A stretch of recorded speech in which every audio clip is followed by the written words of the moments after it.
You know, many hotels are absolutely useless when it comes to travellers. They don't understand the first thing. Let me give you an example. Look, I just arrived at a hotel. I've been travelling for maybe 14 hours, more or less continuously. What is the very first thing I want? I tell you, I probably need a restroom quite urgently, but I'm kind of hoping I can get to my room before I need it.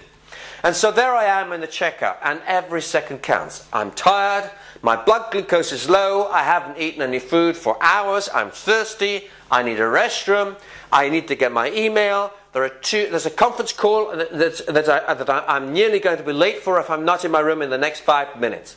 And there I am, standing there, watching people filling out pieces of paper which should have been completed online years ago, the moment they made the booking. Things like passport numbers are crazy to do when you arrive in a hotel.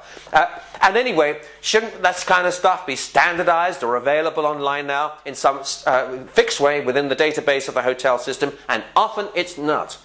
Then we have other stupid stuff like, can I swipe your card, sir? And why is that? I've already paid for the room. You have my credit card details. And then there's another thing. People say, oh yes, there's internet for extra and this and that extra. Crazy stuff. So I then go to the room. I then find I can't even go online. Why? Because I've got to connect to the wretched system, and then I've got to get my credit card again to pay extra. Why do I want to pay extra in this room anyway? Because it's a business expense, isn't it? I want it charged to my business account. I want it on the room bill. I don't want it attached to the extras, the optional extras, which I have to pay out of my own account. If the person who booked me that room ought to pick up the internet charge. It's part, isn't it? Part of normal room facilities these days. You need hot water, cold water, and you need internet, and you need a bed, and that's about it. So we see all kinds of misunderstandings of the pressures and tensions on a business traveller. And yet it's so easy to sort out. I went into a hotel room the other day. There was the desk the size of a postage stamp.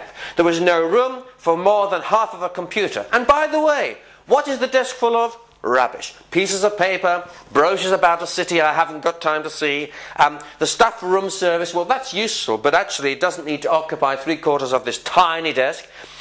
The first thing I do, and most people I know who travel do this, the first thing I do when I walk into the room is I sweep the desk clear, and then where do I put it all? On the floor, of course. There's nowhere else to put it. So there it all goes. And then the troubles continue, because you find that there's only one power socket, or there's two, but not enough for a light and a mobile phone and your computer to charge. And where are the power sockets? Well, they're hidden under the desk. So there I am, on my hands and knees, still trying to get internet access, under there trying to find a power socket. The only way I can do that is to unplug the lamp. Now the room is in darkness. Why is the room in darkness? Because the designer decided that there was no point in having last century lampshades in the middle of the room. They wanted to be designer friendly. They wanted to be exotic, and they wanted to put little lights all over the place plugged into power sockets. Great, except there aren't enough power sockets, so every time you put something in, you have to pull something out. So there I am, working in darkness, with an internet I'm still struggling to pay for, having got to the room late, with this tiny little desk, with pieces of paper all over the floor. Now I can't even find the room service card. Oh, and another thing. Then you try and find that you want to ring down for room service, and what do you see? You see a telephone with such minute little symbols on it that it's almost impossible to read, even with your reading glasses on, and that's assuming that you've plugged the light back in again in order to read what's on the phone. Listen, my friends, we can do better than that. But you know, it gets worse. Business traveller or leisure traveller, come to that, arrives midnight, needing food. If you're lucky, the kitchen's open. If not, you jolly well hope in the minibar there's something to eat, because if there's nothing there, you're finished. So let's hope there's at least some food or something to eat in the minibar. A banana or a piece of fruit would be nice, and it costs nothing. Here's another thing that costs almost nothing but would save travellers a huge amount of hassle: an iron. Irons are absolutely vital. You arrive at midnight, you're crushed, all your luggage is crushed. Why? Because you didn't want to lose your luggage in the hold of the plane, so you put it all in a little holder and you took it on the flight yourself. In doing that, of course, you crushed your shirt. And you crushed your trousers. If you're a woman, you've crushed your dress. And so how are you going to turn up to breakfast tomorrow morning looking very nice and smart, or go on a platform to speak? Impossible. You need an iron. If there's no iron, what are you going to do? Is room service really going to come and take your clothes away at 1 in the morning and bring them back at 5:30? I doubt it. You know what? There's a simple way I can tell you, a tip, to iron any shirt without an iron and to uncrease any dress. And it's very simple. Take a hanger, assuming it's not one of those funny hangers which you can't unhook.